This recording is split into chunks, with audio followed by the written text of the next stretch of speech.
मेरे प्रिय श्रोताओं, लता का आपको प्यार भरा नमस्कार।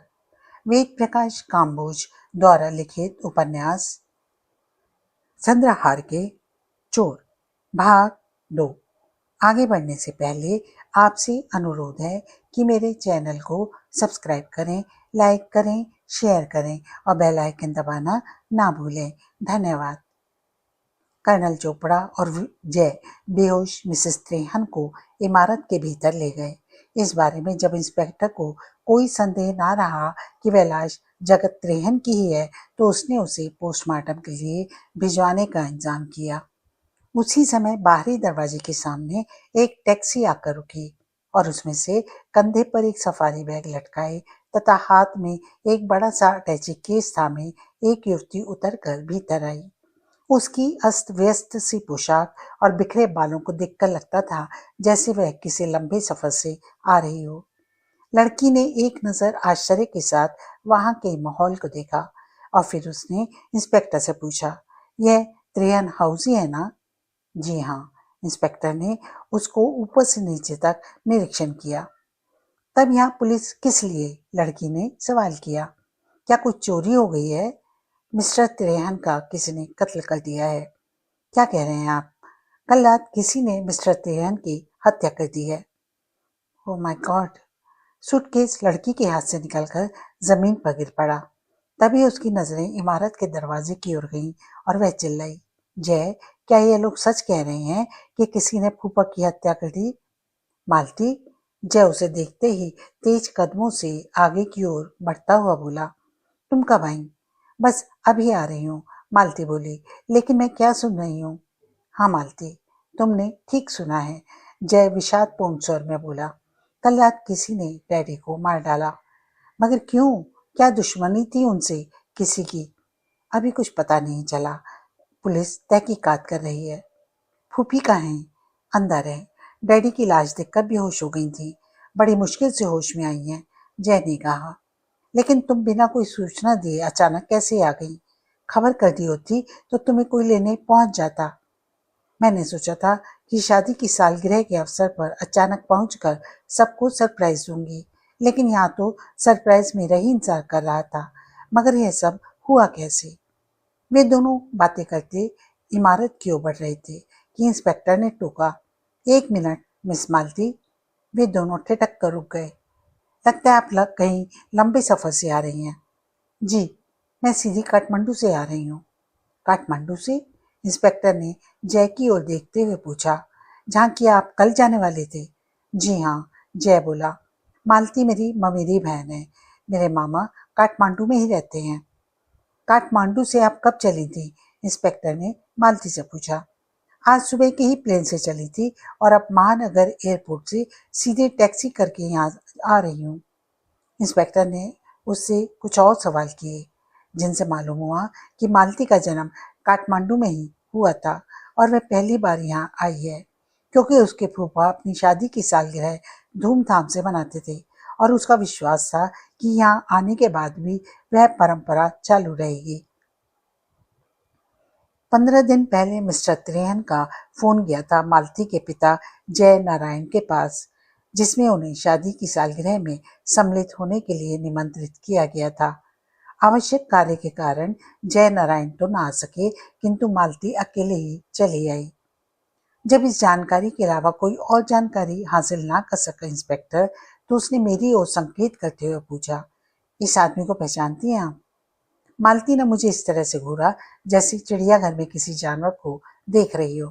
फिर बोली, जी नहीं। मगर यह है कौन?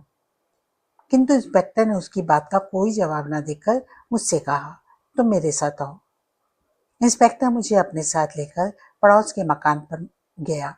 दरवाजा उसी अधेड़ औरत ने खोला जिसे मैंने ऊपर बैल्कनी में खड़े देखा था, उस अपूर्व सुंदरी के साथ। राधा देवी आपका ही नाम है? जी हाँ। क्या हम अंदर आ सकते हैं या आप यहीं खड़े खड़े बात करना पसंद करेंगी? राधा देवी दरवाजे पे से हटकर एक ओर हो गई और हम दोनों भीतर प्रविष्ट हुए। मकान बाहर से जितना पुराना दिख रहा था, अंदर से उससे भी अधिक पुराना था। दीवार जगह जगह से उखड़ी हुई थी और छत की कड़ियां लगभग गल सी चुकी थी। बल्कि एक कोने की छत तो कुछ नीचे को झुक भी आई थी। लेकिन कमरे में जितना भी संक्षिप्त सामान था वह सब करीने और सफाई से सजा हुआ था। मैंने पहली बार राधा देवी को गौर से देखा और पाया कि वह उससे भी कहीं अधिक खूबसूरत थी जितनी कि मुझे दूर से दिखाई दी थी। अगर पारस जगत त्रेहन उस पर आशिक हो गया तो कोई ताज्जुब नहीं। उस बुढ़ाती हुई मेनका के सौंदर्य में अभी भी इतनी गजब का आकर्षण था कि वह जगत त्रेहन जैसे विश्वामित्रों का मन चलायमान कर सके। एक पुरानी सी सोफे पर जिस घर पे साफ कवर चढ़ा हुआ था हम दोनों बैठ गए। मेरा ख्याल था कि इंस्पेक्टर शायद मेरे बैठने पर आपत्ति प्रकट करे, किंतु उसने ऐसा कुछ नहीं किया। राधा देवी हमारे सामने बैठ गई। मेरी नजरें उस अपूर्व सुंदरी शिल्पा को ढूंढ रही थी, लेकिन वह मुझे कहीं नजर नहीं आई। शायद भीतर के किसी कमरे में होगी। यह तो आपको पता लग ही गया होगा राधा देवी कि कल रात किसी ने आपके पड़ोसी मिस्टर जगत त्रेहन की हत्या कर दी है। जी। आप कुछ बता सकते हैं कि यह किसका काम हो सकता है? उनके परिवार के लोगों को किस पर संदेह है? राधा देवी ने सवाल किया। इंस्पेक्टर ने उसके सवाल को नजरअंदाज करते हुए कहा, सुना है मिस्टर त्रेहन अक्सर आपके यहाँ आया करते थे। आप किस त्रेहन की बात कर रहे हैं? क्योंकि बदकिस्मती से पड़ोस के मकान में दो दो त्रेहन रहते हैं। फिलहाल तो मैं जगत त्रेहन की बात कर रहा हूँ, इंस्पेक्टर बोला। क्या वे अक्सर आपके यहाँ आते रहते थे? जी हाँ, 3-4 बार आए हैं वे हमारे यहाँ। दिन में या रात में? रात में। दिन में कभी नहीं आए वो। क्यों? इसका जवाब तो वे ही दे सकते थे कि दिन में हमारे यहाँ क्यों नहीं आते थे, किंतु आपकी जानकारी के लिए बता दूं कि वे हमारे यहाँ कभी भी रात को 9 बजे के बाद नहीं आए और यहाँ कभी 10 मिनट से ज्यादा रुके भी नहीं। इसका मतलब है कि वे कोई खास बात करने के लिए आते रहे होंगे। जी। क्या मैं जान सकता हूँ वे खास बात क्या थी? दरअसल वे शिल्पा और जय को लेकर परेशान थे। क्यों? क्योंकि यह दोनों एक दूसरे से प्रेम करते हैं और जय शिल्पा से शादी करने की जिद पकड़े हुए था, जबकि मिस्टर त्रेहन इस रिश्ते के खिलाफ थे। वे यहाँ मुझ पर जोर डालने के लिए आते थे कि मैं शिल्पा को लेकर यहाँ से कहीं दूर चली जाऊं। इसके लिए उन्होंने कुछ रकम देने की भी पेशकश की थी। जी हाँ। कितनी?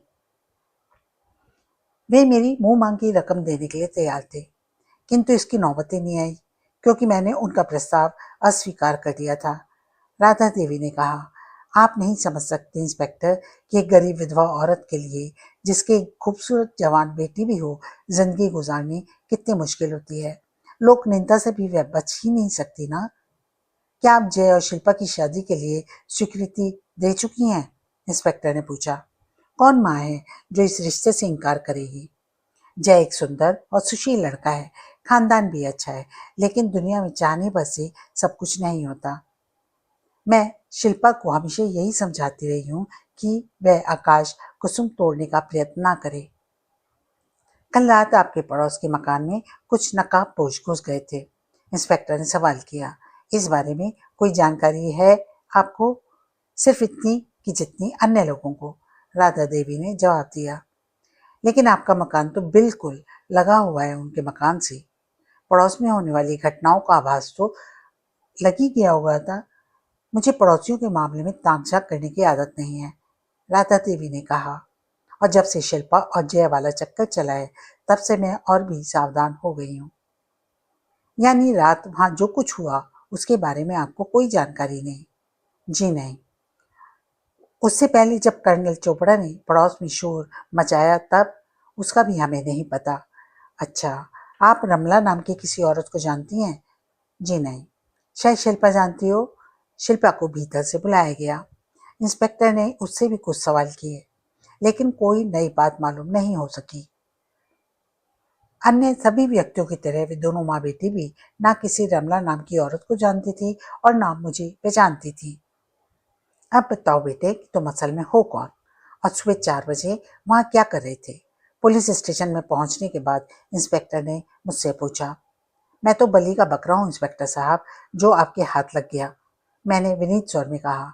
चाहे जो सूली पर चढ़ा दे, चाहे तो बख्श दे, लेकिन असलियत यह है कि आज सुबह से पहले मैं त्रेहन हाउस के आसपास पहले कभी फटका भी नहीं। मेरी शायद किस्मत ही खराब थी जो उस वक्त भी शहर से लौटते हुए भीड़ देखकर मैं मामला जानने के लिए वहां खड़ा हो गया। तुम्हारा मतलब है कि कर्नल साहब ने तुम्हें इस मामले में गलत फंसाया? इंस्पेक्टर ने मुझे घूरते हुए पूछा। जी नहीं जनाब, आज से पहले तो कभी हम दोनों ने एक दूसरे से मिले भी नहीं और न देखा है। लेकिन मैं इतना जरूर कह सकता हूँ कि कर्नल साहब को कोई धोखा हुआ है। मैं यह नहीं कहता कि उन्होंने किसी को चार दीवारी से कूदते हुए ना देखा हो। शायद देखा हो, लेकिन इतना यकीन मानिए कि वह मैं नहीं था। लेकिन उन्होंने यह बात भी तो कही है कि उनकी पास की नजर कमजोर है, दूर की नहीं। मगर यह बात आपने नोट की होगी कि जय की बात सुनने के बाद वे कुछ गड़बड़ा गए थे और उन्होंने खुद स्वीकारा कि मेरे कपड़े दूसरे हैं। क्या इस बात से ये साबित नहीं होता कि उन्हें खुद अपने पर यकीन नहीं, संदेह होने लगा था? मैंने अपनी बात का विश्वास दिलाने की कोशिश करते हुए कहा। कपड़े बदले भी जा सकते हैं। जरूर बदले जा सकते हैं, मैंने बोला। लेकिन जरा आप यह तो सोचिए, मेरे जैसा आदमी जो एक पेशेवर चोर है, सजा याफ्ता मुजरिम है, ऐसी मुक्ता करेगा कि कपड़े बदलकर फिर उस जगह पहुंच जाए जहां कुछ देर पहले किसी ने उसे पकड़ने की कोशिश की थी। तुम क्या हो? इंस्पेक्टर ने एकदम चौंक कर पूछा। जी, मैं पेशेवर चोर और सजा याफ्ता मुजरिम हूँ। यह बात अपने आप स्वीकार कर लेना मेरे लिए इसलिए आवश्यक था ताकि इंस्पेक्टर को अपनी बात की सच्चाई का विश्वास दिलाया जा सके। वैसे भी उसे पुलिस रिकॉर्ड से मेरे बारे में सब कुछ मालूम हो ही जाना था, जहाँ की मेरा कच्चा चिट्ठा लिखा हुआ था। इंस्पेक्टर ने मुझे घूरते हुए कहा। तब तो कर्नल ने तुम्हें सही पहचाना है और अब सारा मामला भी अपने आप खुल गया है। तुम त्रेहन हाउस में चोरी करने की नीयत से घुसे और वहां जगत त्रेहन ने तुम्हें पकड़ने की कोशिश की। तुमने उसकी हत्या कर दी। भागते समय कर्नल ने तुम्हें देखा और पकड़ने की कोशिश की, लेकिन नाकामयाब रहा। कुछ घंटे बाद कपड़े बदलकर तुम फिर यहाँ पहुंच गए जहां तुम पकड़े गए। वजह फरमा रहे हैं आप? मैंने मुंह लटका कर कहा। मैंने जगत त्रेहन की हत्या की और फिर उसे दफनाने के लिए वहां कब्र खोदने भी बैठ गया। आधी कब्र खोद ली और फिर मुझे ध्यान आया कि कर्नल साहब के सुबह सैर करने का वक्त हो गया है। लिहाजा जैसे भी चार दीवारी के नजदीक आए तो मैं उनके सामने जा कूदूं ताकि वे मेरी शक्ल पहचान लें और भागने की कोशिश में पकड़ लें। हालांकि मैं बहुत धीरे धीरे भागा था, किंतु ना जाने क्यों कर्नल साहब मुझे उस वक्त पकड़ नहीं पाए, या शायद उस वक्त उन्होंने मुझे पकड़ना बेहतर ना समझा हो और मैं कपड़े बदलकर फिर वहां हाजिर हो गया ताकि मुझे पहचान कर पकड़ा जा सके। मेरा मजाक उड़ा रहे हो तुम? नहीं जनाब, मजाक तो मैं अपनी किस्मत का उड़ा रहा हूँ जो बैठे बिठाए बेकार की मुसीबत में फंस गया। मैं बोला। अगर मैं साधारण नागरिक होता तो मुझे निर्दोष साबित करने के लिए बहुत सी चीजें थी, जैसे कि मिसेस त्रेहन का बयान कि दो नकाबपोश घर में घुस आए थे जो जगत त्रेहन से कागजात मांग रहे थे। मिसेस त्रेहन ने यह बात भी स्वीकार की उन दोनों नकाबपोशों की काठी मेरे जैसी नहीं थी, और भी बहुत सारी बातें जिन्हें आप जानते हैं, जैसा कि जय त्रेहन अपने बाप का कातिल हो सकता है क्योंकि वह न केवल पिता की मर्जी के खिलाफ शादी करने जा रहा था बल्कि अपने बाप से उसे अपनी वसीयत से भी बेदखल कर दिया था। खुद उसकी सौतेली माँ मिसेस त्रेहन और उसका कोई सहयोगी जगत त्रेहन कातिल हो सकता है ताकि जो वसीयत उसने एक दिन पहले अपनी पत्नी के नाम कर दी थी उसे फिर से बदल ना दे। मिसेस त्रेहन का वह साथी कर्नल चोपड़ा भी हो सकता है जो एक अनजान व्यक्ति को देखकर जोर जोर से चिल्लाने लगा कि यही है वह आदमी जो चार दीवारी से कूदकर भागा था। मेरी जगह कोई निर्दोष व्यक्ति होता तो आपने इन सब बातों पर विचार करके उसे हालात का शिकार समझते हुए थोड़ी बहुत तफ्तीश के बाद छोड़ दिया होता, लेकिन मेरे साथ ऐसा नहीं हुआ। तो तुम इनकार करते हो कि तुम सुबह 4 बजे के करीब त्रेहन हाउस के आसपास नहीं थे? बिल्कुल नहीं जनाब। तब कहाँ थे? मैं तो उस वक्त आराम से सो रहा था। कोई आदमी इस बात की गवाही दे सकता है? जी, क्योंकि मुझे यकीन नहीं कि आप उसकी सच्ची गवाही पर यकीन करने के लिए तैयार हो जाएंगे। क्यों? इसमें आपका कसूर नहीं है जनाब इंस्पेक्टर साहब, क्योंकि मेरी बदकिस्मती से चोर का साथी गृह कट वाला मुहावरा इस वक्त मुझ पर पूरी तरह फिट होता है। मतलब? मेरा गवाह गणेश ही है जो एक किस्म से मेरा हमपेशा और मेरी ही तरह सजा याफ्ता मुजरिम भी है। वही गणेशी तो नहीं जिसका पिछले दिनों मोटरसाइकिल से एक्सीडेंट हो गया था? जी बिल्कुल वही।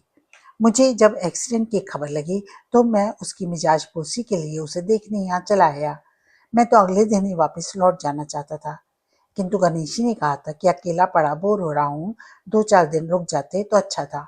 सो दोस्ती की खातिर उसका दिल लगाने के लिए मैं रुक गया, जिसका नतीजा अब आपके सामने है। ओह, कत्ल 4 बजे ही हुआ है जनाब, मैंने बड़ी मासूमियत के साथ पूछा।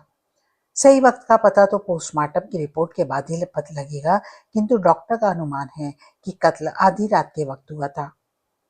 किसी भी काबिल और तजुर्बेकार डॉक्टर का अनुमान ज्यादा गलत नहीं हो सकता, मैंने कहा।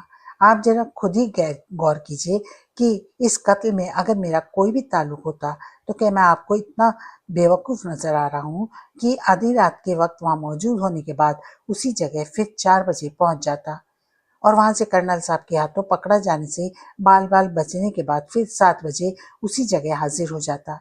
यानी यह तो सरासर वही बात है कि आ बैल मुझे मार। कुछ कुछ हुई तो ऐसी ही मूर्खता थी मुझसे, फिर यह बात मैंने इस ढंग से कही कि जैसे ऐसा होना एकदम असंभव है। इंस्पेक्टर के चेहरे से लग रहा था कि जैसे मेरे तर्कों का असर हुआ हो उस पर। मैं अपने स्वर में और अधिक अजीजी से लाता हुआ बोला, बेवकूफ मुजरिम भी ऐसी हालत में अब तक इस जगह से सैकड़ों मील दूर जा चुका होता और मैं ऐसे अफलातून का बेटा हूँ कि छाती तानकर ना सिर्फ इस जगह दनादन आ रहा हूँ बल्कि बेखटके उस जगह भी पहुंच गया जहां मेरे पकड़े जाने का सबसे ज्यादा खतरा था। इंस्पेक्टर की मुद्रा विचारपूर्ण हो गई। यह सब कुछ इसलिए हुआ हुजूर क्योंकि मैं हालात से बेखबर था, मैं कहता गया, जिसका साफ मतलब है कि मैं निर्दोष हूँ। मैं बोलता गया, जनाब, लेकिन इतना समझ लीजिए कि इसमें जो कोई असली अपराधी है वह बेदाग बच जाएगा, लेकिन अगर आपने मुझे अभी छोड़ दिया तो असली अपराधी बेचैन हो जाएगा, क्योंकि उसकी पहली चाल नाकामयाब रहेगी और वह निश्चित रूप से फिर कोई न कोई ऐसी हरकत करेगा जिससे वह इस बार आपकी नजरों से ना बच सकेगा। तो तुम्हें छोड़ दिया जाए ताकि तुम यहाँ से रफू चक्कर होने का मौका मिल जाए। जरा सोचिए इंस्पेक्टर साहब, अगर मुझे यहाँ से रफू चक्कर ही होना होता तो मैं ये अपनी मनु सूरत लिए सुबह सुबह त्रेयन हाउस क्यों पहुंच जाता। हालांकि बहुत मेहनत करनी पड़ी मुझे, फिर भी मैं इंस्पेक्टर को यह यकीन दिलाने में कामयाब हो गया कि मैं वाकई निर्दोष हूँ और बदकिस्मती से किसी गलत फहमी का शिकार हो गया हूँ। वह बोला, फिलहाल तो मैं तुम्हें जाने दे रहा हूँ, लेकिन इतना याद रखना कि बिना मेरी इजाजत के भक्तपुर से बाहर कदम रखने की कोशिश मत करना। बिल्कुल नहीं करूंगा जनाब। अगर ऐसी कोई कोशिश की तो इतना याद रखना बेटा कि मेरा नाम गजराज सिंह है और जहां भी होगे खोद निकालूंगा और फांसी का फंदा तुम्हारे गले में डाल कर रहूंगा। आप निश्चिंत रहें इंस्पेक्टर साहब, मेरी तरफ से आपको कभी कोई शिकायत का मौका नहीं मिलेगा। मैं तेजी के साथ दरवाजे की ओर बढ़ता हुआ बोला, इस डर से कि कहीं वे अपना इरादा ना बदल दे। और सुनो, मैं दरवाजे के निकट ठिठक कर रुक गया। गणेशी की यहीं ठहरे हो ना? जी हाँ, वहीं रहना, जरूरत पड़ेगी तो तुम्हें बुलवा लूंगा। जी बेहतर है। मैं पलट कर बाहर निकलने को हुआ तो एक व्यक्ति से टकरा गया जिसके कंधे पर कैमरा और एक झूला लटका हुआ था। वह लगभग 50 वर्षीय व्यक्ति शक्ल से ही कोई पत्रकार दिखाई दे रहा था। जान बची और लाखों पाए जैसी हालत थी मेरी। पुलिस स्टेशन से बाहर निकलने के बाद तेज कदमों से गणेशी के घर की ओर चल दिया। सुबह का निकला हुआ था और अब दोपहर भी बीत चुके थे। भूख के मारे पेट में चूहे बुलबुला रहे थे। रास्ते में एक बार पर नजर पड़ी और मैं उसमें घुस गया। 4 पीस का ऑर्डर देकर और बियर मंगाई। ऑमलेट के साथ आधी बियर निपटाने के बाद बाकी लिए बैठा था। दिमाग अनजाने में ही पिछली घटनाओं को सोचने लगा। बहरहाल कर्नल कह तो सच रहा था। इसमें कोई संदेह नहीं कि उसकी नजर काफी तेज थी और उसने वाकई मुझे ही देखा था। कम से कम इस सच्चाई को कोई और नहीं तो मैं तो जानता ही था। मगर जय तो सरासर झूठ बोल रहा था। उसका कहना था कि वह सुबह 5:30 की ट्रेन द्वारा महानगर से आया, जबकि वह आधी रात के वक्त उसके पीछे ट्रेन हाउस का चारदीवारी से बाहर कूदना था। अचानक दीवार के दरवाजे के भीतर किसी को प्रविष्ट होते देखकर मेरी नजरें उस पर उड़ गईं। यह वही व्यक्ति था जिससे पुलिस स्टेशन में अकस्मात ही बेध्यानी में टकरा गया था मैं। वह सीधा बार के अंदर पहुंचा और फिर सीधा मेरी मेज की ओर बढ़ गया। मेरा ख्याल है हम दोनों मिल चुके हैं। निकट आकर वह बोला, अभी कुछ देर पहले पुलिस स्टेशन के दरवाजे से बाहर निकलते समय बेध्यानी में टकरा गया था मैं आपसे। मैं जानता था कि मेरी याददाश्त मुझे धोखा नहीं दे सकती। वह मेरी अनुमति के बिना ही मेरे सामने की कुर्सी पर बेतकल्लुफी से बैठता हुआ बोला, कोई भी चेहरा एक बार देखने के बाद वर्षों तक नहीं भूलता मैं। वैसे मेरा नाम भानु गुप्ता है, पेशे से क्राइम रिपोर्टर हूँ मैं। और आप? मेरा नाम रवि है। बहुत ही खूबसूरत नाम है। वह उस मामूली परिचय को घनिष्ठता में बदलने की कोशिश करता हुआ बोला, और देखिए कि क्या खूबसूरत इत्तेफाक है कि आपका नाम रवि और मेरा नाम भानु। मैंने कोई जवाब न देकर बियर का एक हल्का सा घूंट भरा। वह भी विस्की का आधा गिलास खाली करता हुआ बोला, यह जगत त्रेहन का क्या चक्कर है? सुना है किसी ने उसका कत्ल कर दिया है। कर तो दिया है। किसने? क्या मालूम। आप पुलिस स्टेशन गए थे, वहां से आपको खूब कुछ मालूम हो गया होगा। उन लोगों से ज्यादा जानकारी और किसी हो सकती है। यही सोचकर तो वहां गया था, मगर उस इंस्पेक्टर गजराज सिंह ने जरा सा जवाब देकर टरका दिया कि अभी तहकीकात चल रही है। जरा सोचिए, हम रिपोर्टरों से ही अगर पुलिस सहयोग नहीं करती तो सामान्य नागरिक के साथ तो क्या सहयोग करती होगी। वैसे आप पुलिस स्टेशन में किस लिए गए थे? ऐसे ही। पुलिस स्टेशन कोई म्यूनिसिपैलिटी का बाग तो नहीं है। यह मेरा निजी मामला है, मैंने उसकी बेकार की पूछताछ से उकताते हुए कहा। बेहतर है, आप अपने इस निजी मामले को अपने निजी जेब में ही संभाल कर रखिए। फिर भी अगर आपको कोई एतराज ना हो तो क्या मैं एक निजी मामले में आपकी राय ले सकता हूँ? मुझे अजनबी आदमियों को राय देने की आदत नहीं। कमाल है साहब, हम लोग इतनी देर से बात कर रहे हैं और हम दोनों के नाम भी एक से हैं, फिर भी आप कह रहे हैं हम अजनबी हैं। खैर, आप जो चाहें मर्जी समझें, किंतु मैं तो आपको अपना अजनबी नहीं समझता। इसलिए जानना चाहता हूँ कि अखबार में जब यह खबर छपेगी कि चश्मदीद गवाह कर्नल चोपड़ा ने जिस व्यक्ति को चारदीवारी से कूदकर भागते देखा था, उसे पुलिस इंस्पेक्टर गजराज सिंह ने यूं ही छोड़ दिया। लोगों को शक है कि इसके लिए उसने मोटी रकम ली होगी। मैंने चौंक कर उसकी तरफ देखा। वह मुस्कुराकर मेरी ओर ही देख रहा था। यह सब तुम्हें कैसे मालूम हुआ? मैंने पूछा। तुम तो कह रहे थे कि इंस्पेक्टर ने तुम्हें कुछ नहीं बताया। हाँ, उस इंस्पेक्टर ने तो मुझे कुछ नहीं बताया। उसने लापरवाही के साथ सिगरेट का कश लेकर कहा, लेकिन पुलिस स्टेशन में इंस्पेक्टर के अलावा और भी बहुत लोग होते हैं, सिपाही वगैरह। और मैं बता ही चुका हूँ कि पेशे से मैं क्राइम रिपोर्टर हूँ, जिसका काम ही बंद मटर के छिलकर अंदर से असली खबर का दाना निकालना होता है। एक सिपाही को सिगरेट पिलाई, 10 का नोट दिया और मालूम कर लिया। यानी घूस दे रहे हो और आरोप मुझ पर लगा रहे हो। जमाना बड़ा खराब है भाई, सीधी उंगलियों से घी नहीं निकले तो उन्हें टेढ़ा करना ही पड़ता है। तुम क्यों मेरे पीछा कर रहे हो? इसका तो मौका ही नहीं मिला। मौका मिलता तो पीछा भी जरूर करता। मैं तो बाहर देखकर गलत तर्क करने के लिए अंदर चला आया, और मेरा सौभाग्य कि आपके दर्शन हो गए। मैं इस बेकार की मुसीबत को टालना चाहता था, लेकिन अखबार में वह खबर छपने की बात सुनकर मैं उससे अब उपेक्षित व्यवहार करने का साहस नहीं जुटा पा रहा था, क्योंकि इस आदमी को बेकार ही अपना दुश्मन बनाकर अपनी मुसीबतें बढ़ाने का मेरा कोई इरादा नहीं था। मैं जानता था कि हत्या का अपराधी ना होने के बावजूद एक सजा याफ्ता मुजरिम का पुलिस रिकॉर्ड होने के कारण यह आदमी अपने अखबार में इस बात का ढोल पीटकर मेरी मुसीबतों में इजाफा तो कर ही सकता था। लिहाजा उससे मधुर संबंध बनाए रखने के उद्देश्य से मैंने उसका खाली गिलास की ओर संकेत करा। विस्की मंगाऊं? मैं तुम्हें खुद मंगा लूंगा। तुम मुझे त्रेहन की हत्या से संबंधित सारा किस्सा विस्तार से बता दो। मुझे इससे ज्यादा कुछ नहीं मालूम कि कल रात किसी ने त्रेहन की हत्या कर दी। मैं बोला, सुबह घर से घूमने के लिए निकला था तो भीड़ देखकर रुक गया।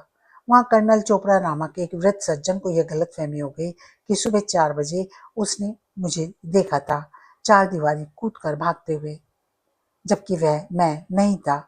लेकिन जब इंस्पेक्टर गजराज सिंह को मालूम हो गया कि मैं केवल एक गलतफहमी का शिकार हुआ हूँ और डॉक्टर के अनुमान अनुसार हत्या आधी रात को हुई थी, तो उन्होंने मुझे जाने दिया।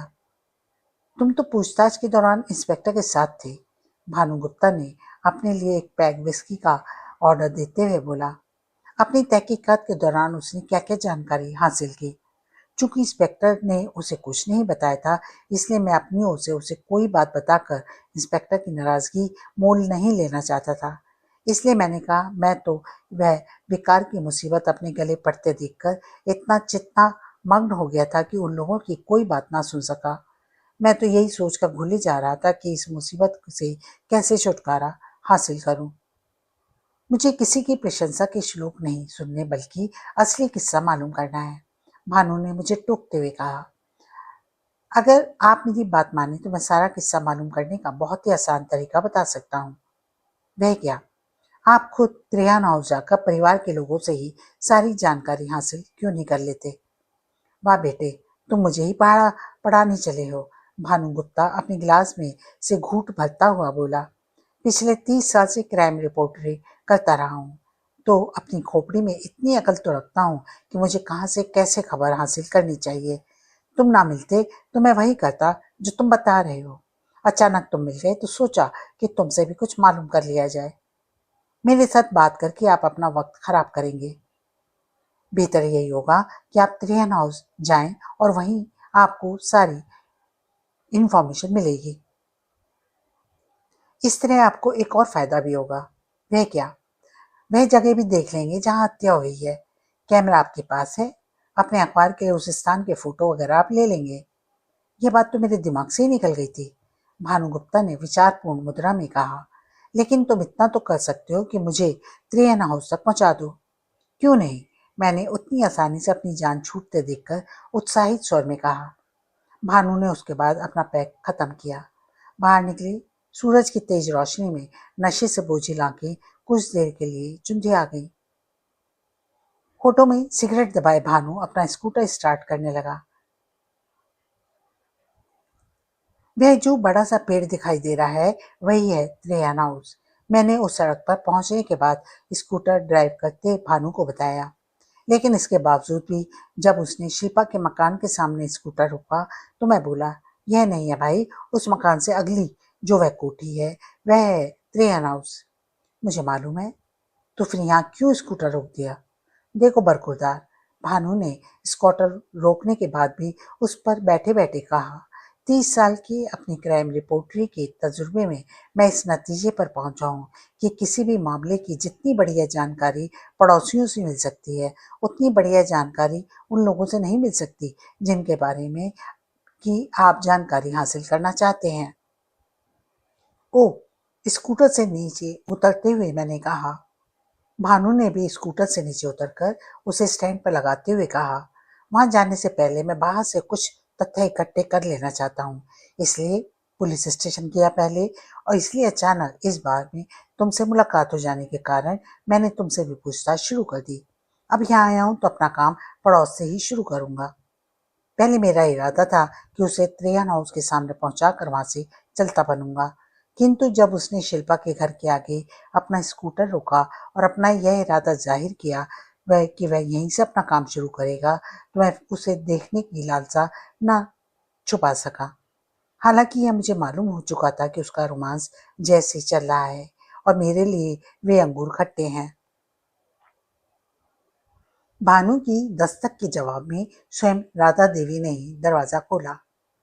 मेरी आंखें उसके पीछे शिल्पा की तलाश कर रही थी, किंतु वह कहीं नजर न आई। मैं डेली मॉर्निंग न्यूज का क्राइम रिपोर्टर भानु गुप्ता हूँ, मैडम, भानु गुप्ता ने अपने विशिष्ट अंदाज में कहना शुरू किया। आपके पड़ोस में जगत त्रेहन की हत्या हो गई है। क्या आप बता सकती हैं कि? मैं इस बारे में कुछ नहीं बता सकती, राधा देवी ने उपेक्षा के साथ कहा। आपको जो कुछ भी पूछना है त्रेहन हाउस में जाकर पूछिए। कहने के साथ ही उसने दरवाजा बंद करने की कोशिश की। स्ट्रेंज, वेरी स्ट्रेंज, भानुगुप्ता अजीब ढंग से अपनी खोपड़ी खुजाता हुआ बोला। क्या हुआ? तुम्हें बताया था ना मैंने कि मेरी याददाश्त बहुत तेज है। वह मेरी ओर उन्मुख होकर बोला। एक बार जो चेहरा देख लेता हूँ उसे जिंदगी भर नहीं भूलता। यह चेहरा मेरा देखा हुआ है और मुझे ठीक से याद है कि ये चेहरा मेरा देखा हुआ है, लेकिन याद नहीं आ रहा कहाँ देखा है। लगता है बुढ़ापा आने लगा है मुझ पर, जो याददाश्त कमजोर होती जा रही है। कहाँ देखा है, कहाँ देखा है यह चेहरा? ओह, याद आया, कौशल मर्डर केस। फिर आगे कुछ कहे बिना उसने बंद दरवाजे को एक बार फिर से थपथपा दिया, इस बार पहले से भी अधिक जोर के साथ।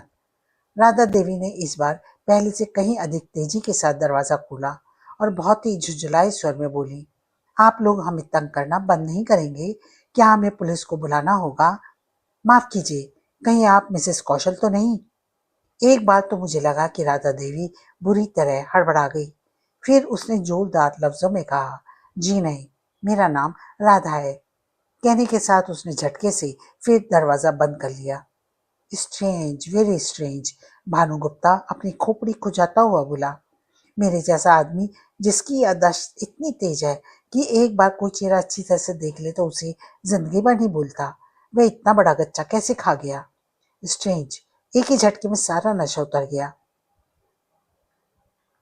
जब तक दो चार पैर अंदर नहीं जाएंगे तो खोपड़ी दुरुस्त नहीं होगी। और अपने ही विचारों में गुम उसने स्कूटर स्टार्ट किया और वहां से वापस हो लिया। शायद बार की ओर जा रहा था। जाते समय उसने मुझसे विदा लेनी भी जरूरी नहीं समझी। मैंने सोचा भला टली और गणेशी के घर की ओर चल दिया।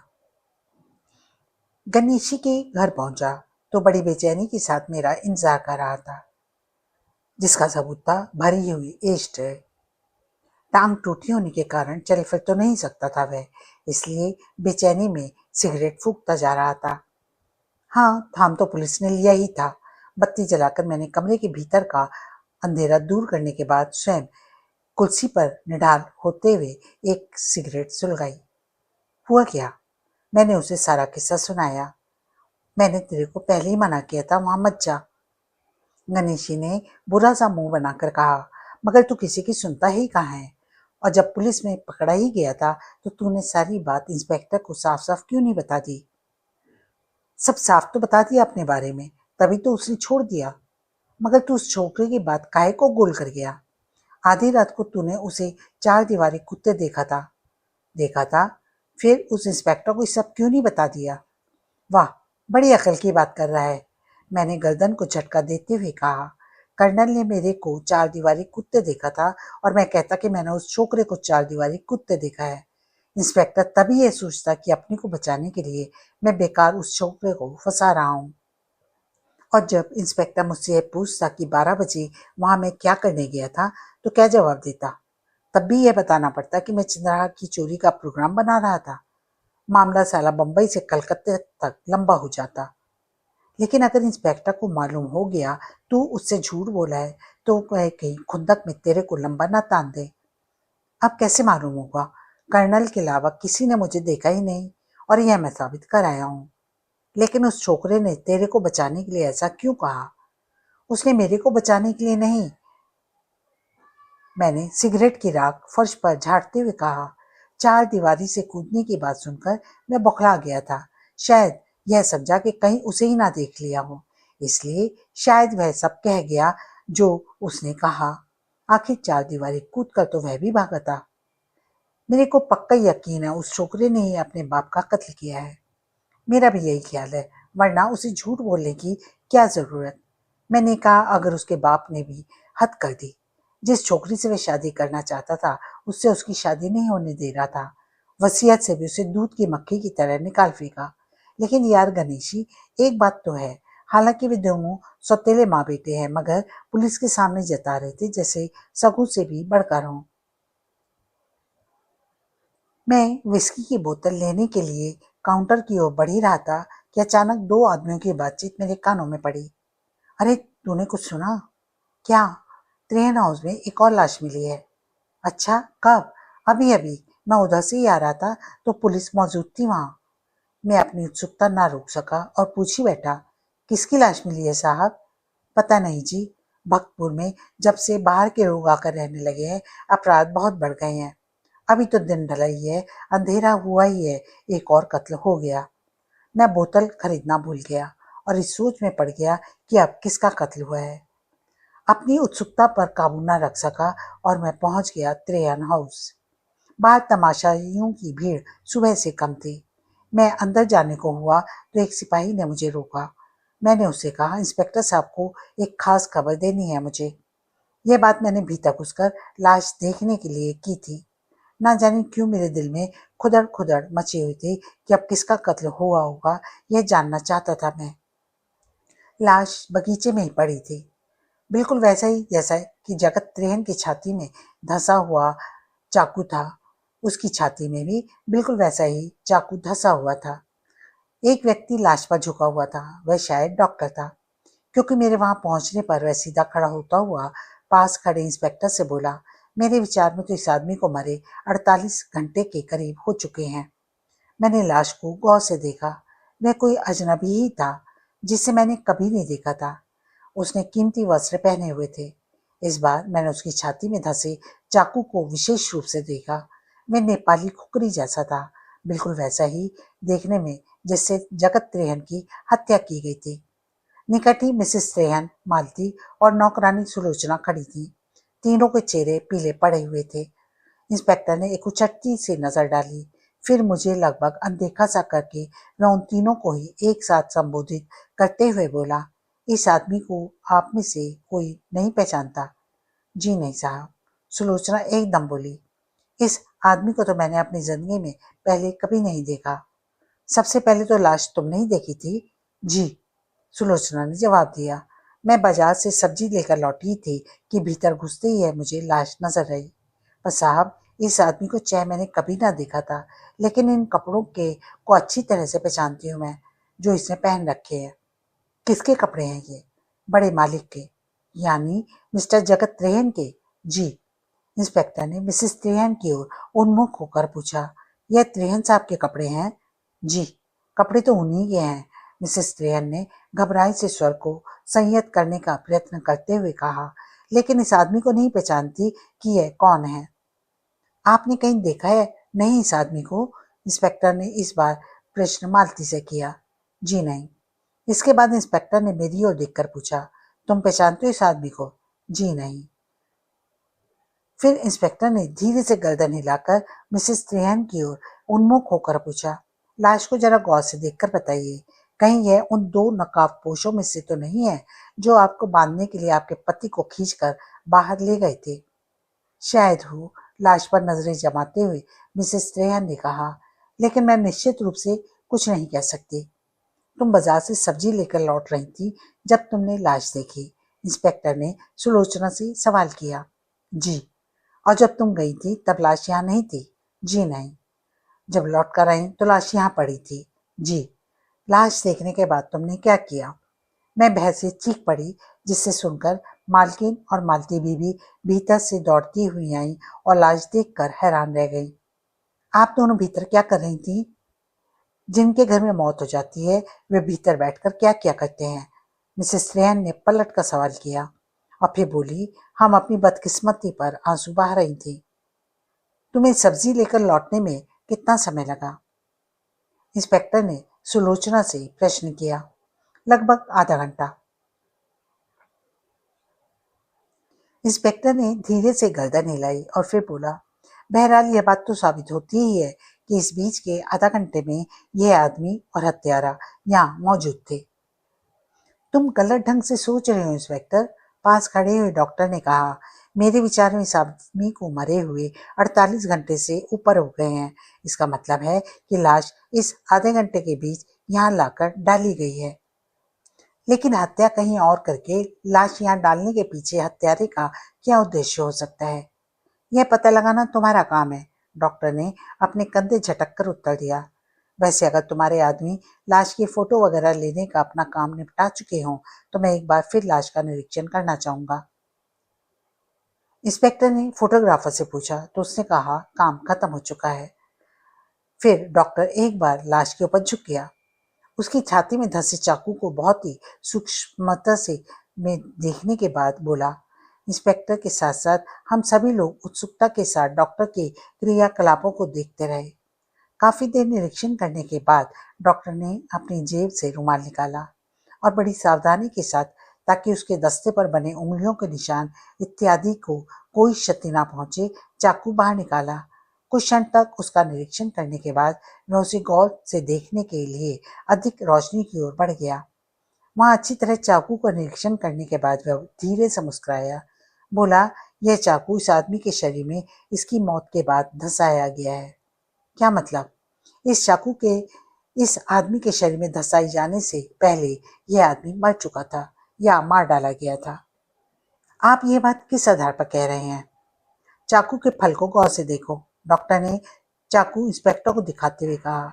अगर इस चाकू के किसी जिंदा आदमी की छाती में धंसाया जाता तो इसका फल खून से लथड़ा हुआ होता।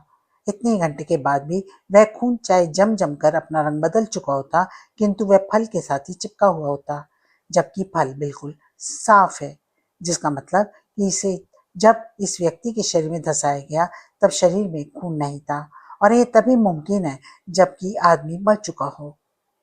डॉक्टर के तर्क ठोस और सटीक थे, इसलिए इंस्पेक्टर ने उससे ज्यादा बहस नहीं की। उसने मिसेस स्टेहन से सवाल किया, इस चाकू को पहचानती हैं आप? जी हाँ। किसका है यह चाकू? हमारा है। आपका? जी हाँ। मिसेस स्टेहन बोली, काठमांडू में इस तरह की खुखरियां आम बिकती हैं। यादगार के रूप में हम इन्हें वहां से ले आए थे। बाकी तो जय ने अपने दोस्तों को उपहार में दे दी। एक थी जो हमने अपने कमरे में सजा ली थी। कल रात जो चाकू वह लंबा नकाबपोश मिस्टर त्रेहन की गर्दन पर ताने हुआ था, वह उसने हमारे कमरे में से ही उठाया था। तो क्या यह चाकू वही है? शायद। आप निश्चित रूप से नहीं कह सकती। मुझे सारी खुखरियां देखने में एक जैसी लगती हैं, मिसेस त्रेहन ने कहा। मिस्टर जय ने ऐसे चाकू अपने दोस्तों को भी भेंट किए हैं, इंस्पेक्टर ने विचारपूर्ण मुद्रा में पूछा। काठमांडू की यादगार के रूप में उसने अपने मित्रों को उपहार में दिए हैं। मिस्टर जय इस वक्त कहाँ हैं? कर्नल चोपड़ा के साथ महानगर गया है, ताकि वहां से पोस्टमार्टम के बाद अपने पिता की लाश को अंतिम संस्कार के लिए ले आए। इंस्पेक्टर ने धीरे से सिर हिलाया। कुछ और सवाल भी किए, किंतु जब कोई और काम की बात ना जान सका तो उसने वहां से लाश उठाई जाने के आदेश दिए। उसके बाद उसने मुझे एक ओर ले जाकर पूछा, तुम कौन सी खबर देना चाहते थे मुझे? स्टेशन भी पहुंचा था तो वह अचानक ही मुझे बार में मिल गया था। मैंने इंस्पेक्टर को भानुगुप्ता के साथ हुई अपनी मुलाकात के बारे में बताया, और यह भी कि उसके साथ मैं त्रेहन हाउस की ओर आया था।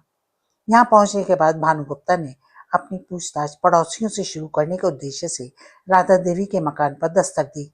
वहां से उसे कोई ऐसी बात मालूम हुई जो मैं नहीं जान सका। राधा देवी ने उससे बात ही नहीं की। फिर वह किसी कौशल मर्डर केस की बात कर रहा था, और उसने राधा देवी से पूछा भी था कि कहीं वे मिसेस कौशल तो नहीं। तो राधा देवी ने इनकार करते हुए दरवाजा बंद कर लिया। कौशल मर्डर केस? इंस्पेक्टर ने कुछ सोचते हुए कहा। यह कौन सा केस है? यह तो मैं नहीं जानता, मैंने जवाब दिया। जो मुझे मालूम था वह मैंने आपको बता दिया। ठीक किया तुमने, इंस्पेक्टर ने कहा। इस केस से संबंधित कोई भी खबर तुम्हें लगे तो तुम मुझे बताना। जी साहब। तुम्हारे उस दोस्त गणेशी के क्या हाल है? टांग ठीक हुई या नहीं? अभी तो कई दिन चारपाई पर पड़ा रहेगा बेचारा। ठीक है, अब तुम जाओ। इंस्पेक्टर उस जानकारी को प्राप्त करके प्रसन्न हुआ था, और यही मेरा उद्देश्य भी था, ताकि उसकी प्रसन्नता प्राप्त करके उसे अपने अनुकूल बनाए रख सकूं। वैसे भी उस समय त्रेहन हाउस के भीतर घुसकर एक नजर उस लाश को देखने के लिए मुझे कोई अन्य उपयुक्त बहाना तो नहीं समझ आ सका। वह इस बात की जांच पड़ताल करेगा तो उसे मालूम हो ही जाएगा कि भानुगुप्ता किसी गलतफहमी का शिकार हुआ है। लेकिन वह लाश किस व्यक्ति की थी, और अंधेरा होते ही वहां किसने लाकर डाल दिया? यही सब सोचता हुआ मैं त्रेहन हाउस से लौट रहा था कि किसी ने कंधे पर हाथ रखा। चौंक कर देखा तो एक परिचित चेहरे को खतरनाक ढंग से मुस्कुराते पाया। अरे मलखान दादा, आप? मैं चौंकते हुए बोला। आप यहाँ क्या कर रहे हैं? यही जवाब मैं तुमसे पूछना चाहता हूँ। मलखान ने मेरे सवाल का कोई जवाब न देकर कहा। तुम यहाँ क्या कर रहे हो? मैं यहाँ गणेशी से मिलने आया था। गणेशी को तो जानते ही हैं आप, वही तुम्हारा साथी चोर। बिल्कुल वही। वह इन दिनों भक्तपुर में रह रहा है। जी, बेचारे की पिछले दिनों एक्सीडेंट में टांग टूट गई थी, सो उसे देखने के लिए आया हूँ। त्रियाणाओं से तुम्हारा क्या संबंध है? कुछ नहीं, सुना है यहाँ कत्ल हो गया है, सो देखने चला आया। वैसे आप यहाँ किस लिए आए हैं? बस ऐसे ही चला आया। गणेशी के बहुत ज्यादा चोट आई है क्या? मैंने बताया ना, टांग टूट गई है उसकी। चलो, अब जब यहाँ तक आया हूँ तो एक नजर उसे भी देखता चलूं। तुम्हारे पास कोई सवारी तो नहीं है शायद? नहीं, पैदल ही हूँ। मैं तो गणेशी के यहाँ से बोतल और रोटी खरीदने निकला था।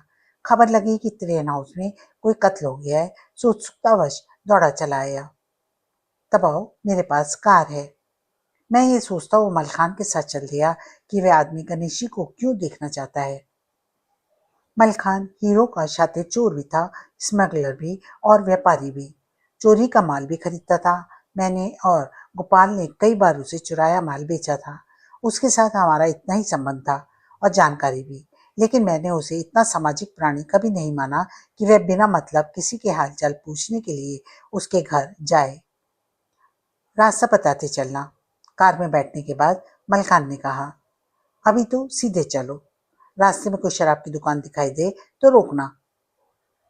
ट्रेन हाउस में आज सुबह भी एक कत्ल हो चुका है, मलखान ने गाड़ी स्टार्ट करके आगे बढ़ाते हुए कहा। उसकी नजरें सामने सड़क पर थी। हाँ, जगत त्रेहन का कत्ल हो चुका है। मैंने अपनी जेब से सिगरेट का पैकेट निकालकर उसकी ओर बढ़ाते हुए कहा, सिगरेट लीजिए। उसने एक नजर सिगरेट की ओर देखा और फिर बोला, नहीं, सिगरेट छोड़ दी मैंने। इसका मतलब है कि एक दो दिन में ही दो कत्ल हो गए त्रेहन हाउस में? हाँ, एक ही दिन में दो लाशें मिली हैं।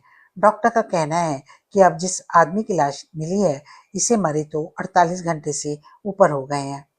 अब किसकी लाश मिली है? पता नहीं, कोई अजनबी आदमी है। घर के लोग तक नहीं पहचानते उसे। तुम भी नहीं पहचानते उसे? कश लेने के लिए होठों की ओर जाता हुआ मेरा हाथ बीच में थम गया। मैंने मलखान को घूरा, किंतु उसकी नजरें सामने सड़क पर जमी थी। उस आदमी को पहचानना चाहिए था मुझे। मैंने सोचा शायद पहचानते हो। मलखान मेरी ओर देखे बिना बोला, वैसे पुलिस ने जगत त्रेहन की हत्या के संदेह में तुम्हें पकड़ा था ना? किसी कर्नल ने तुम्हें चार दीवारी फांद कर देखता भागते देखा था। हाँ, उस कर्नल को गलतफहमी हुई थी। मलखान ने कार रोकते हुए कहा, तुम्हारी शराब की दुकान आ गई। आजकल कौन सा ब्रांड पीते हो? मैंने नीचे उतरने के लिए दरवाजा खोलते हुए पूछा। मैंने शराब छोड़ दी, मलखान बोला। लेकिन मैंने अपनी बदमाशियां नहीं छोड़ी हैं, वह धीरे से हंसकर बोला। मैंने बोतल खरीदने के बाद पास के ही होटल से खाना बनवाया और वापस कार में आ बैठा। इस बीच में यही सोचता रहा कि वह सारे सवाल करके पीछे मलखान का उद्देश्य क्या है। कहीं वह भी तो उसी चंद्रहार के चक्कर में यहाँ नहीं आया। लेकिन अब जबकि उन हत्याओं के कारण उसके चुराए जा सकने की लगभग सभी आशाएं फिलहाल समाप्त हो चुकी हैं, तो ये इतने सवाल क्यों पूछ रहा है? कहीं मलखान उन दो नकाबपोशों में से एक तो नहीं है? तभी मुझे लगा कि हम गणेशी के मकान के पास पहुंच गए हैं और मैंने उसे कार रोकने के लिए कहा। अभी इतनी देर कहाँ लगा दी? क्या विलायत से बोतल खरीदने गया था? गणेशी ने मुझे देखते हुए कहा और फिर मलखान को देखकर बोला, अरे मलखान दादा, आप? अचानक रास्ते में प्रिंस से मुलाकात हो गई थी। पता चला कि एक्सीडेंट में तुम्हारी टांग टूट गई, सो देखने चला आया। लेकिन भक्तपुर में तो तुम्हारे आने की वजह कुछ और ही है। मैं गिलास व पानी का प्रबंध करता हुआ बोला। हाँ, आने की वजह तो कुछ और ही है, लेकिन तुमने कैसे जाना? मैंने गिलासों में विस्की डालते हुए कहा, रास्ते में तुमने जितने सवाल किए वे अपनी कहानी आप कह रहे हैं कि तुम यहाँ किसी चक्कर में आए हो और तुम्हारे उस चक्कर का ताल्लुक त्रेयन हाउस में है। बिल्कुल सही समझे तुम, मलखान इत्मीनान से एक कुर्सी पर बैठता हुआ बोला। जब इतना समझ गए हो तो बाकी की बात भी तुम्हारी समझ में खुद ब खुद आ गई होगी कि मैं यहाँ क्यों आया हूँ। क्या बात है? केवल दो गिलासों में विस्की देखकर गणेशी ने पूछा। तुमने मलखान दादा का गिलास नहीं बनाया? मलखान दादा ने सिगरेट और शराब दोनों छोड़ दिए हैं। गलत हो, अब बात में ही डर होगा। मैंने अपना गिलास बीच के स्टूल पर रखते हुए कहा, पहले ये बताओ तुम्हारा असली उद्देश्य क्या है? हीरे, मलखान ने मुझे स्थिर नजरों से घूरते हुए कहा। मैं तुमसे अपने हीरे लेने आया हूँ। मलखान की बात ने मुझे और गणेशी दोनों को चौंका दिया, बल्कि गणेशी तो कुछ इस तरह चौंका कि न केवल उसके गिलास से विस्की छलक गई, बल्कि उसकी जख्मी टांग भी कुछ इस ढंग से चटकी कि वह कराह उठा। तुमने हमारे पास अपने कौन से हीरे जमा किए थे जिन्हें वापस लेने आए हो तुम? मैंने मलखान को घूरते हुए पूछा। वे हीरे जो तुमने और त्रेहन ने मिलकर बेशोशर से लिए हैं और फिर जिनके लिए तुम त्रेहन को भी मार डाला। शराब छोड़कर तुम कहीं भाग तो नहीं खानी पड़ी शुरू कर दी मलखान दादा? मैंने एक सिगरेट सुलगाते हुए कहा। बेशोशर कौन है? वही जिसकी लाश तुम अभी देख कर आ रही हो। वह तुम्हारा कोई साथी है? हाँ, मेरा गद्दार साथी। लगता है मलखान दादा को कोई गलत फहमी हो गई है। गणेशी अपनी टांग को ठीक से फैलाकर संयत होता हुआ बोला। मुझे कोई गलत फहमी नहीं हुई है। मलखान अपने शब्दों पर जोर देता हुआ बोला। मेरे सामने सारा मामला शीशे की तरह साफ है। तुमने और जगत त्रेहन ने मिलकर बशोशर का फुसलाया ताकि वह मुझसे गद्दारी कर सके, लेकिन तुम सबसे तेज निकले। तुमने और जगत ने मिलकर पहले बशीशर को मार डाला और फिर सारे हीरे खुद ही हजम कर जाने के उद्देश्य से तुमने त्रेहन को भी ठिकाने लगा दिया। इसमें कोई शक नहीं कि तुम किसी गहरी गलतफहमी के शिकार हो मलखान। मैंने अपना गिलास उठाकर गणेशी के पास चारपाई के कोने पर बैठते हुए कहा। लेकिन मुझे लगता है कि मैं तुम्हारी गलतफहमी तब तक दूर नहीं कर सकता जब तक कि मुझे सारा किस्सा मालूम ना हो जाए। सारा किस्सा भी बता देता हूँ मैं तुम्हें, लेकिन जहां तक गलतफहमी का सवाल है वह तो तभी दूर होगी जब मेरे हीरे मुझे मिल जाएंगे। उसके बाद मलखान ने सारा किस्सा सुनाया, जो इस प्रकार था। बशीर ने सिंगापुर से एक चीनी व्यापारी की सेफ में इन हीरों का पता लगाया और चुराने के लिए मेरे साथ योजना बनाई। मैं उसके साथ सिंगापुर गया और पूरी योजना बनाने के बाद एक रात हमने सेफ से हीरे निकाल लिए और उन्हें लेकर हिंदुस्तान लौट आए। आज से 2 दिन पहले आधी रात के करीब हम महानगर एयरपोर्ट पर पहुंचे। रास्ते में ही कॉलोनी पड़ती थी जहां मैंने एक फ्लैट किराए पर लिया था। बशीशा और मैं उसी फ्लैट में पहुंचे। अपनी सफलता की खुशी का जश्न मनाने के साथ साथ माल का बंटवारा भी कर लेने के उद्देश्य से मैं पहले बंटवारा कर लेना चाहता था, किंतु बशीशर ने प्रस्ताव रखा कि पहले सुरक्षित हिंदुस्तान पहुंचने की खुशी में जान ठकरा लें। इससे मुझे कोई बुराई नजर नहीं आई। फ्लैट में खाने पीने का सब सामान मौजूद था। मैंने एक सील बंद बोतल निकाली और हम दोनों पीने बैठ गए, किंतु 2-3 पैक पीने के बाद मेरी तबीयत अचानक बिगड़नी शुरू हो गई और सिर बुरी तरह चकराने लगा। तब मैंने बशीशा से इस बात का जिक्र किया तो वह मुस्कुराने लगा।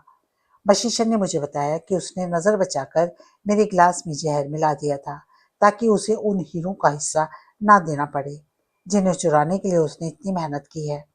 उसके विश्वासघात को जानकर मैं उसकी ओर झपटा, किंतु बीच में ही लड़खड़ाकर गिर पड़ा और फिर चाहकर भी ना उठ सका।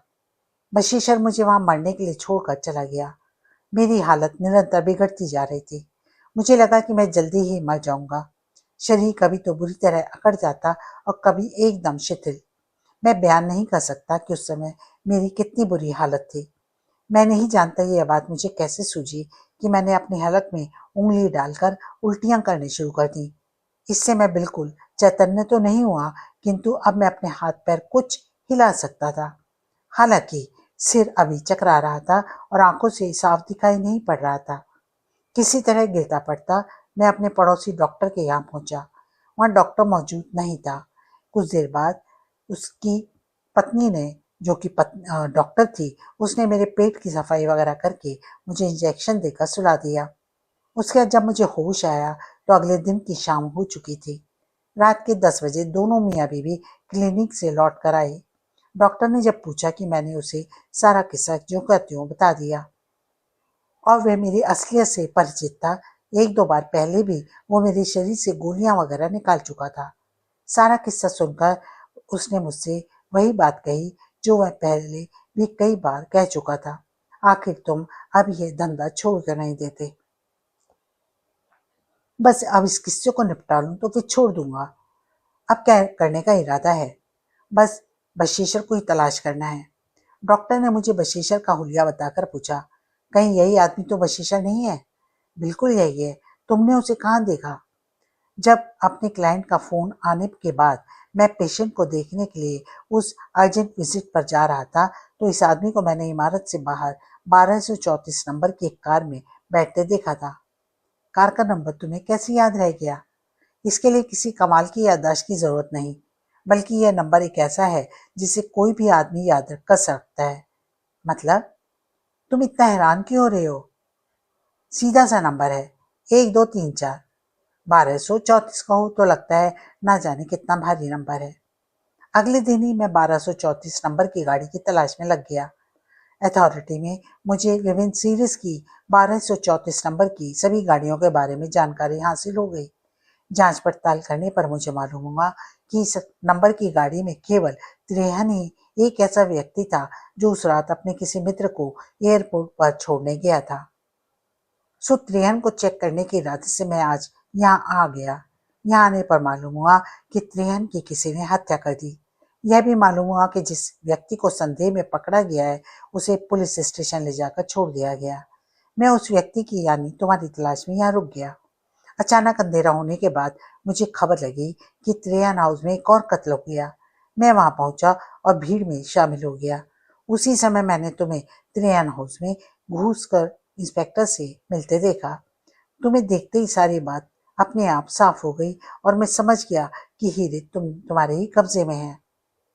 मुझे अफसोस के साथ कहना पड़ रहा है मलखान दादा, तुम जो कुछ भी समझे गलत समझे। उसकी बात समाप्त होने पर मैंने कहा, जिन हीरों की तलाश में तुम आए हो उनसे मुझे कुछ भी लेना देना नहीं है, ना उनके बारे में मैं जानकारी रखता हूँ। बेकार की बकवास करने के मूड में मैं नहीं हूँ। मुझे मेरे हीरे चाहिए। लेकिन मैं कहाँ से ला कर दूँ जहाँ तुमने छिपाए हैं? फिर वही मुर्गे की टांग।